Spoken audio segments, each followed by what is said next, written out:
Muito bem, mais uma maneira como o nosso celular está nos transformando. Hoje o assunto é que nós desejamos aprovação imediata. Talvez, numa primeira olhada nesse assunto, você seja tentada a achar que isso não é uma coisa com a qual você deve se preocupar, porque isso, na verdade, é mais uma questão, uma preocupação adolescente. Ai, tá calor hoje. Uma preocupação adolescente das meninas que postam querendo curtidas, das meninas que postam prestando atenção nos comentários que elas vão receber. Como o próprio documentário Dilema das Redes mostra, uma pré-adolescente postando a sua melhor foto, ansiosa pela resposta, pelo número de curtidas e de comentários que ela vai receber, positivos, né? E não só isso, mas o quanto naquele documentário a gente vê ilustrado o quanto um comentário negativo, dentre tantos outros positivos, deixou aquela menina tão arrasada. Isso é uma realidade que tem, inclusive, transcendido faixa etária. O próprio tem um filme, o Wi-Fi Ralph, quando o Ralph viraliza no YouTube, não sei se vocês assistiram, se não assistiram vale a pena ver, e isso que eu vou falar não é um spoiler, mas quando o Ralph viraliza no YouTube e com isso ele consegue gerar aquela, acho que verba, que eu nem sei para que ele precisava, mas ele precisava disso, e ele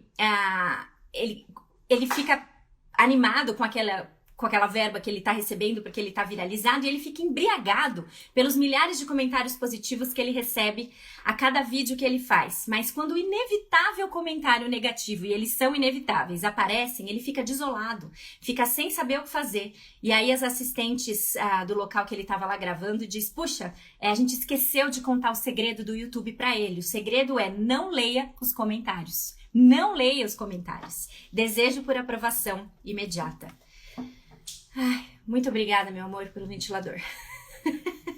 Tá ligado? Já me trouxe um alívio. Ó, o cabelinho tá balançando, graças a Deus. Vamos seguir, então. Desejo por aprovação imediata. Quantas blogueiras ou influenciadoras digitais têm se entorpecido por esse mundo e têm literalmente vivido para publicar? Fotos produzidas, fotos editadas, 50 tentativas para fotografar o melhor ângulo da sua refeição. E aí quando você finalmente consegue, a foto da sua comida sai perfeita e você come a comida fria. Em 2018, uma blogueira norte-americana confessou que contraiu uma dívida equivalente a cerca de R$32 mil na época. Hoje seria quase mais de 50 mil, uma dívida de $10 mil, para conseguir publicar a vida perfeita que ela queria que as pessoas achassem que ela tinha no Instagram. Então ela não podia repetir roupa, ela só frequentava restaurantes caros, fazia viagens badaladas, pedia dicas e dava dicas e mais dicas de uma vida que não era genuína, uma vida que ela não podia ter, mas o desejo por aprovação fez com que ela chegasse nesse ponto. O Tony Reinck traz no livro outros exemplos dessa mesma natureza, e isso nos alerta para algo que não é tão distante de nós assim. Talvez esses exemplos, principalmente esse último, seja um exemplo extremo, e embora a gente não tenha milhões de seguidores no Instagram, ou mesmo busque isso, nem a gente esteja fazendo dívida para parecer bem, ia falar bem na fita, mas já passou, né? Bem na live ou bem nas redes, alguma coisa assim, a gente pode sim ficar igualmente obcecado com a gestão da nossa imagem e facilmente escorregar em comportamentos que a gente dificilmente vai notar antes de chegar nesse nível.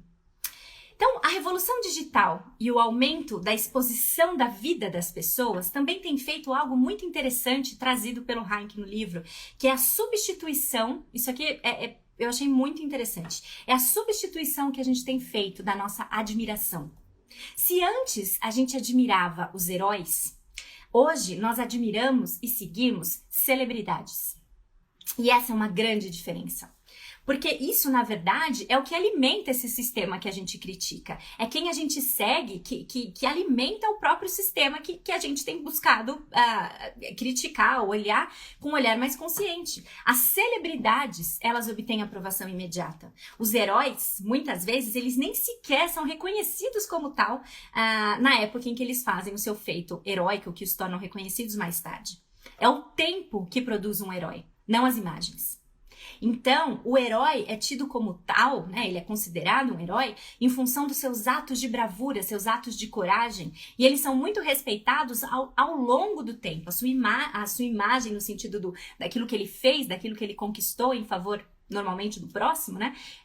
Não desvanece. E ele é respeitado, inclusive, depois da sua morte. Toda cultura tem os seus heróis, mas parece que isso tem sumido ultimamente. Não se fala tanto sobre isso, em parte porque o herói demanda tempo para ser formado e nós não temos mais paciência. A gente quer admiração imediata. A gente não só quer aprovação imediata, mas a gente quer admiração imediata. E é por isso que as celebridades nos agradam. Uma celebridade, ela é formada da noite para o dia. Vemos exemplos atrás de exemplos disso aqui. A pessoa estava na festa certa, foi fotografada com a pessoa certa, teve um relacionamento relâmpago com a pessoa certa e pá, nasce uma celebridade, nasce uma estrela. No dia seguinte ela tá dando entrevista, 2 dias depois ela tem canal no YouTube, nada contra, tem um canal no YouTube, mas é nessa velocidade que normalmente a coisa se constrói. Semana seguinte ela fechou contrato com empresa de roupa, depois ela já tem uma linha de esmalte com o nome dela, é ou não é? E o que ela fez? Ela não fez nada demais, ela simplesmente virou notícia. Diferente do herói, a celebridade é interessante simplesmente porque ela representa algo, ela representa alguma coisa na superfície. E aí, como Tony Reinke cita, qualquer um pode se tornar celebridade, desde que vire notícia e continue alimentando as notícias depois. Só que como a própria rapidez e impaciência desse mercado preconiza, isso tem uma duração limitada. As celebridades da nossa adolescência, por exemplo, elas já não são tão faladas ou mesmo vistas hoje em dia. Eu lembro que na época que eu trabalhava como enfermeira no berçário, foi um ano em que mais nasceu Cauã no mundo.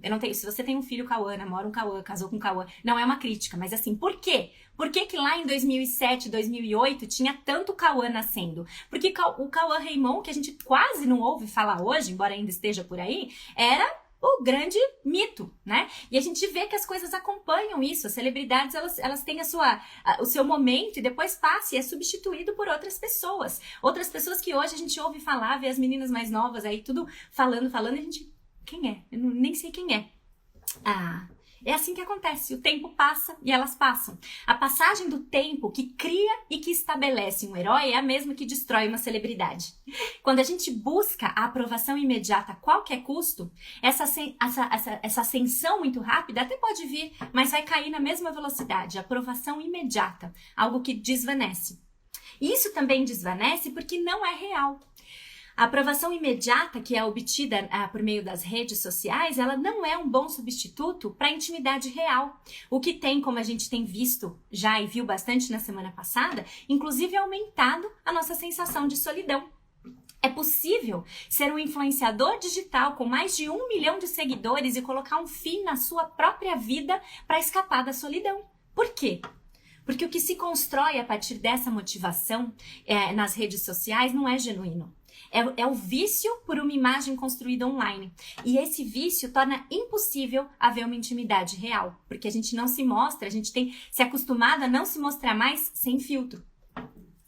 A intimidade real é aquela em que a gente está exposto. Essa é a intimidade real. A gente está exposto, a gente está vulnerável. Todos os ângulos estão expostos, não só aqueles que a gente escolhe postar. E essa é a verdade. O real presencial, sem filtro, é a verdade. E nas redes sociais a gente escolhe o que postar. A rede social é o palco das pessoas. Eu li isso uma vez e achei muito interessante. Não que nada da rede social seja genuíno, não é esse o sentido. Mas por palco, o que eu quero dizer é que o que está lá foi preparado para estar ali. Foi pensado para estar ali. E os bastidores você não vê. O que acontece com frequência quando a gente compara os nossos bastidores, ou seja, o que a gente conhece sobre a vida, sobre a nossa vida, muitas vezes só a gente conhece, e a gente compara isso com o palco das outras pessoas, com o que é programado para aparecer das outras pessoas. Então são 2 lados na moeda de desejar aprovação imediata: o lado de quem posta e o lado de quem vê. É preciso sabedoria e cautela, então, no uso das redes sociais e dos nossos celulares nesse sentido. Não devemos gastar a nossa vida buscando construir ângulos perfeitos da nossa vida para ser aceitos ou para causar uma boa impressão online. E a gente também não deve comparar a nossa vida privada com a vida pública que as outras pessoas escolhem e se programam para postar. Você sabe que o conteúdo ali é escolhido porque você faz a mesma coisa. Então você não pode se esquecer disso.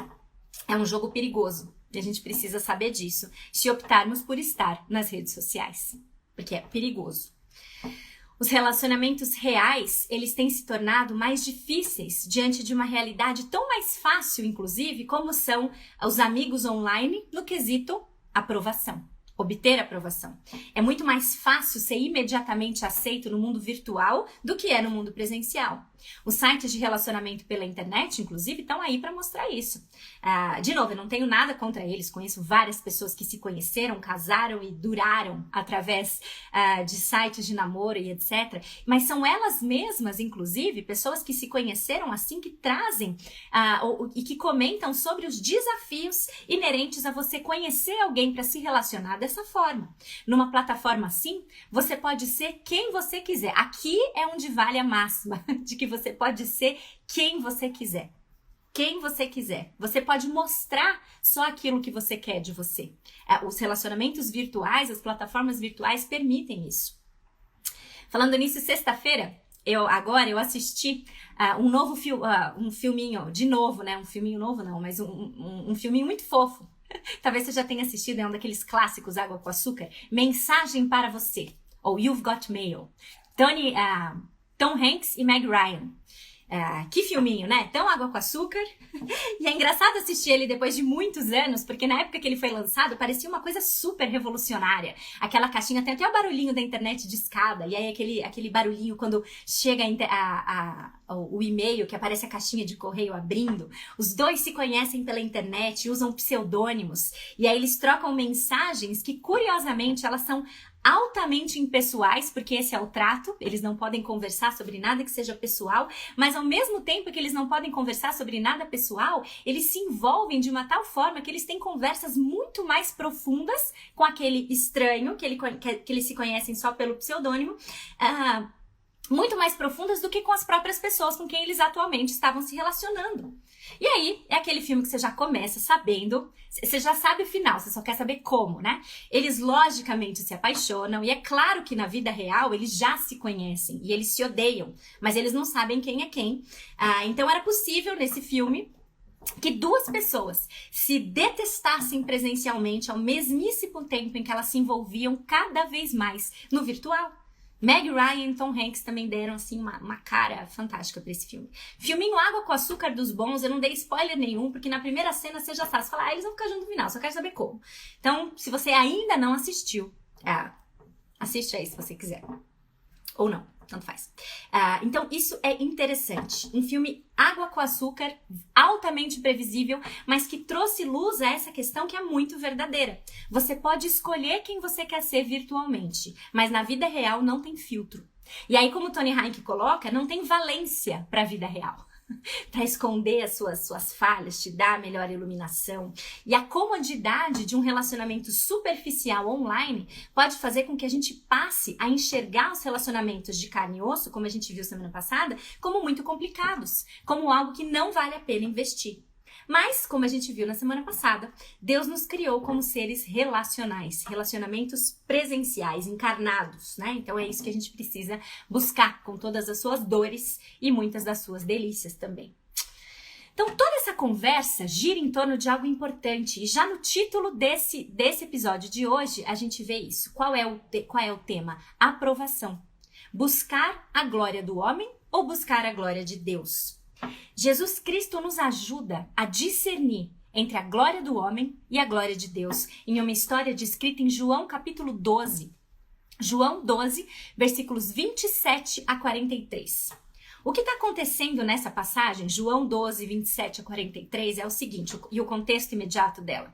Jesus tinha entrado em Jerusalém como um rei, uma entrada triunfal. Deus falou dos céus para acalmar a multidão que havia juntado por conta desse acontecimento. Jesus então diz o plano para essa multidão. Ele seria levado à cruz, morreria e depois ressuscitaria. E quem cresce, viveria na luz. Bem ali na frente de todo mundo, Cristo se manifestou como a revelação da glória de Deus, mas a maioria dos líderes religiosos não conseguiu vê-lo dessa maneira. E já diz isso nos versículos 40 a 41, leia você o trecho completo depois. João 12, 27 a 43. Milagres atrás de milagres. Deus falou ao povo ali naquela ocasião. Profecia se cumprindo e ainda assim, a maioria dos líderes religiosos não enxergou Jesus Cristo como Messias. Como assim? O que está acontecendo? Qual seria um dos motivos para isso? E um dos motivos está exposto nessa passagem, nos versículos 42 e 43, que diz o seguinte: por causa dos fariseus, não confessavam a sua fé, com medo de serem expulsos da sinagoga, pois preferiam a aprovação dos homens do que a aprovação de Deus. Por causa dos fariseus, não confessavam a sua fé, com medo de serem expulsos da sinagoga, pois preferiam a aprovação dos homens do que a aprovação de Deus. Eis o nosso assunto, presente e colocado na Bíblia, desde antes do Instagram. Reconhecer Cristo como Messias não era popular. Não teria aprovação pública. Aliás, não só naquela época, mas ainda é assim hoje. Se você escolhe seguir a Cristo, o mundo provavelmente deixa de seguir você. Você vai ser banido. Não espere um tratamento diferente do que aquele que o próprio Cristo recebeu. Você vai ser desprezado, provavelmente. Suas ideias vão ser consideradas antiquadas, vão ser consideradas contrárias a tudo aquilo que a sociedade supostamente já evoluiu ou caminhou hoje. Os seus modelos não cabem mais. E o Tony Hayek resume com maestria essa ideia. Se a glória que provém do homem for o seu Deus, você não celebrará a glória de Cristo. Ou, se você vier a Cristo e valorizar a glória de Cristo acima de qualquer outra glória, você vai ser forçado a desistir do zumbido da aprovação humana. O que nós tememos mais? A desaprovação de Deus ou perder alguns seguidores? Precisamos pensar muito nisso em tempos digitais. A nossa vida se torna autêntica, verdadeiramente autêntica, para enfatizar bem o próprio conceito, não porque a gente recebe o aplauso dos homens, mas sim a aprovação de Deus. Sabe por quê? Porque só Ele nos conhece por completo. Só Ele nos conhece sem filtro nenhum. Por completo mesmo, ninguém conhece a não ser Deus. Ele conhece também não só aquilo que nós fazemos, mas também aquilo que nós pensamos e sentimos, a nossa motivação para tudo, até mesmo para os nossos ministérios. Não só as motivações para o que a gente posta, mas por que a gente faz o que faz, por que a gente trabalha na igreja, por que a gente tem um grupo de discipulado, por que a gente tem uma coinonia, por que a gente é líder de ministério. Ele conhece a motivação, inclusive para todas essas coisas. A gente tem que ter isso em mente e tremer diante dessa realidade. Nesse sentido, buscar a aprovação do homem é fútil e é algo vazio. Só quem nos conhece por completo pode garantir autenticidade ao que a gente faz. Só quem sonda os nossos motivos e motivações pode garantir autenticidade para aquilo que a gente faz. Então é para ele que a gente tem que buscar agradar. É dele que a gente tem que buscar a aprovação. Porque ter a aprovação divina é o selo mais completo de autenticidade que a gente pode vir a buscar nessa vida. Esse vício por aprovação dos outros, que a gente já viu que não é novidade, já era tão conhecido por Jesus que ele nos adverte quanto a isso. A gente não tem que procurar o louvor humano por meio da nossa obediência. E a gente lê isso já em Mateus capítulo 6, versículo 1. Mateus 6,1 diz o seguinte: tenham cuidado de não praticar as suas obras de justiça, e ele coloca inclusive obras de justiça entre aspas aqui, diante dos outros para serem vistos por eles. Se fizerem isso, vocês não terão nenhuma recompensa diante do Pai Celestial. Tenham cuidado de não praticar as suas obras de justiça diante dos outros para serem vistos por eles. Se fizerem isso, vocês não terão nenhuma recompensa do Pai Celestial. Recentemente, o site humorístico Babylon Bee postou um jovem adulto que tinha acabado de inventar um filtro para Instagram chamado Filtro Viagem Missionária. Você já deve ter entendido, você provavelmente já captou o espírito da coisa. Quando você baixa o filtro Viagem Missionária, você pode pegar qualquer selfie sua, num fundo, e aí essa selfie sua, você encaixa ela num fundo empoeirado, num fundo com crianças carentes ao fundo e um grupinho do outro lado com uma Bíblia na mão. Você encaixa aquela foto naquele filtro e pronto, você é o homem piedoso das redes sociais. Claramente é uma sátira a uma realidade. Viagens missionárias agora têm sido postadas, e eu nem acho que elas não devem ser, não é isso. Mas a existência de um filtro assim mostra a vontade de algumas pessoas de mostrarem o quanto é legal para elas, ou mostrar para as pessoas que elas estão participando de uma coisa assim. Mostrar. Qual a motivação aí? Mostrar. E eu também já vi um vídeo, também de humor, de uma menina que ensinava você como fazer fotos piedosas perfeitas. Então, truque de iluminação para sua Bíblia, truque de iluminação, onde posicionar sua canequinha de café ou de chá perto da Bíblia, onde você posiciona os marcadores, como que você faz para essa foto ficar, ó, piedosa, nota 10. Inclusive, algumas sugestões, quais os versículos mais apropriados para você colocar junto, enfim. Viralizar. A ideia é viralizar como a garota piedosa ou como o cara piedoso da viagem missionária. Você entende qual é o problema? Não é que você não pode postar sua Bíblia com a sua caneca de café, não é isso. Mas qual é a motivação? O ataque é sempre na motivação do coração. Os vídeos falavam para você viralizar. Olha aqui a sua foto perfeita para sua devocional viralizar. Gente, hora silenciosa viralizar já perdeu. A definição dela já se perdeu. Você entende? Qual que é a motivação de postar a sua hora silenciosa? A gente falou sobre solitude na semana passada. Não encaixa. Não encaixa. E a gente tem visto isso nas redes sociais e isso tem que nos alarmar. A gente não pode julgar de ninguém, mas a gente precisa conhecer a nossa motivação. A gente precisa conhecer a nossa e ter consciência do porquê nós postamos o que postamos. E sim, ser conscientes disso. Postar demais as suas obras e benfeitorias espirituais pode revelar uma motivação que não busca a glória de Deus, mas busca a sua própria. Então é hora da gente realmente parar e pensar. Quando a gente busca isso, quando a gente busca a nossa aprovação, a gente está sempre inseguro. A gente começa a precisar de elogio, de curtida, de comentário, de reposts para ficar satisfeito. Só que esse sistema é cruel. A gente nunca vai estar verdadeiramente satisfeito. A gente sempre vai querer mais e mais e mais e mais. Mais a aprovação das pessoas, mais a aprovação das pessoas, um desperdício de foco quando a gente busca a aprovação das pessoas. Herói ou celebridade? O sólido elogio que a gente recebe de Deus se baseia em ações que são em grande parte invisíveis no presente. O sólido elogio que a gente deve buscar receber de Deus vai se basear em ações provavelmente corriqueiras, silenciosas, diárias, que as pessoas não veem, mas que ao longo do tempo constroem um caráter e uma vida piedosa. E foi assim, inclusive, com todos os personagens de um dos capítulos que eu mais gosto da Bíblia, que falei recentemente, quando falei com as meninas do Palavra da Vida Sul, Hebreus 11. Hebreus 11, Galeria dos Heróis da Fé. Imagina você ter o seu nome exposto ali. Galeria dos Heróis da Fé. Galeria de pessoas comuns, que não viram a sua recompensa nessa vida, são chamadas de heróis da fé.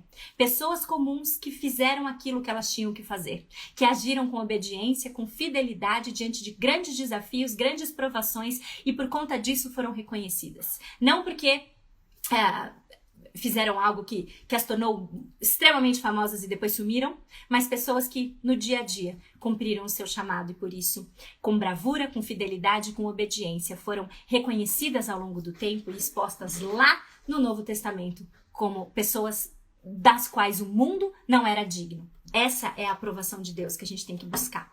Viver inteiramente na direção da glória e da aprovação de Deus é o que conduz à aprovação eterna em Cristo. Essa glória viralizada, mundana, que a gente busca online, se baseia naquilo que a gente escolhe mostrar.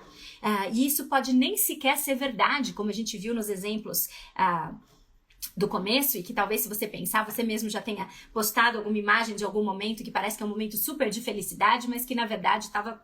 Mas você escolheu colocar aquilo ali porque... sei lá por quê, né? Mas quando a gente busca esse tipo de aprovação, a gente alcança, a gente pode virar notícia, pode virar celebridade, mas a gente vai se alimentando dessas porçõezinhas, como o Tony Hank diz, porçõezinhas de aprovação imediata, e aí a gente morre de fome na eternidade, porque a gente não buscou aquilo que era verdadeiramente genuíno. Verdadeiramente genuíno, verdadeiramente autêntico, tudo um exagero de palavras, mas para provar um ponto aí. A gente não pode negligenciar esse contraste, porque dele depende o nosso foco e as nossas aspirações. que a gente tenha sabedoria nesse sentido, para buscar a aprovação de Deus e não a aprovação dos homens. E o que vai nos mostrar, o que vai nos direcionar nesse sentido é algo que a gente começou a perder a paciência de esperar, mas o que a gente precisa ter sabedoria? No uso ou na forma como a gente enxerga o tempo. O tempo. E aí eu encerro com algumas considerações muito pertinentes acerca de motivações. O seu coração, ele está determinado a se tornar uma celebridade nessa vida ou um herói na próxima? Você quer aprovação e fama agora? Ou você pode esperar pela sua coroa eterna? A gente precisa pensar nisso. Principalmente se você de alguma forma usa as redes sociais de uma forma mais intensiva. Qualquer que seja a sua motivação, de ministério a trabalho, carreira, o que quer que seja. A gente precisa pensar nisso, no nosso uso pessoal das redes, o que está por trás. Isso talvez envolva remexer algumas camadas ou alguns terrenos que a gente não acha muito comum de mexer, ou que não é, porque não é confortável para nós, inclusive. Então, que a gente ouça o que Jesus tanto nos ensina. Nós não devemos desperdiçar a nossa aprovação. Não devemos ansiar pela aprovação online. Não devemos ansiar pela aprovação online do homem. Para de ligar, para que paremos de ligar para quantas curtidas, quantos comentários, quantos compartilhamentos e seguidores você tem. Não exiba as suas obras de justiça no mundo virtual. Acho que isso também é outra coisa que é um outro ângulo muito interessante da gente pensar. Não exiba as suas obras de justiça no mundo virtual. Busque a aprovação de Deus. Que a gente pense de que forma preocupar-se em primeiro lugar com a aprovação de Deus não transformaria o uso que a gente faz das redes sociais. A gente precisa pensar nisso. E também dos nossos celulares, mas que os celulares hoje são o nosso principal portal de acesso para as redes sociais. Amém?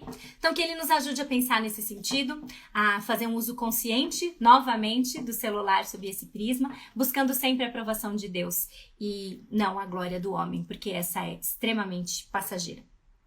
Tá bom? Semana que vem, 2 capítulos. Agora o pessoal que surta, que tá acompanhando o livro comigo, e cada hora eu tô num capítulo, agora vai ficar um pouco mais animado, porque hoje foi o capítulo 3, e na semana que vem a gente vai ver os capítulos 4 e 5. Tá bom? Mas 2 maneiras como o celular está nos transformando. Perdemos o nosso letramento e nós nos alimentamos daquilo que é produzido. Essas 2 formas a gente vai ver. Quero lembrar você, agora na parte dos avisos, que a gente está entrando nos últimos dias para você usar o seu cupom Filipenses 48 no site da Concílio e adquirir o livro físico 12 maneiras como o seu celular está transformando você com 10% de desconto. Então, se você quiser adquirir ainda esse livro, vai lá na Concílio, Filipenses 48, e você tem o seu livro com esse desconto. Ok? Então, até semana que vem, gente. Qual é o livro? O livro é esse aqui. 12 maneiras como o seu celular está transformando você. Esse é o livro que a gente tem usado para essa série. Toda semana vemos 1 ou 2 capítulos sobre ele. Tá bom? E lá no site da Editora Concílio, que é a editora que publicou esse livro em português, você tem acesso a esse exemplar com 10% de desconto se na hora do checkout você colocar o cupom Filipenses48, igual é o nome do meu Instagram, tá bom? Não é a referência fp. É tudo por extenso, Filipenses48, ok? Vejo vocês na semana que vem, então. Tchau, tchau. Boa semana pra todo mundo. Que Deus nos abençoe. Até!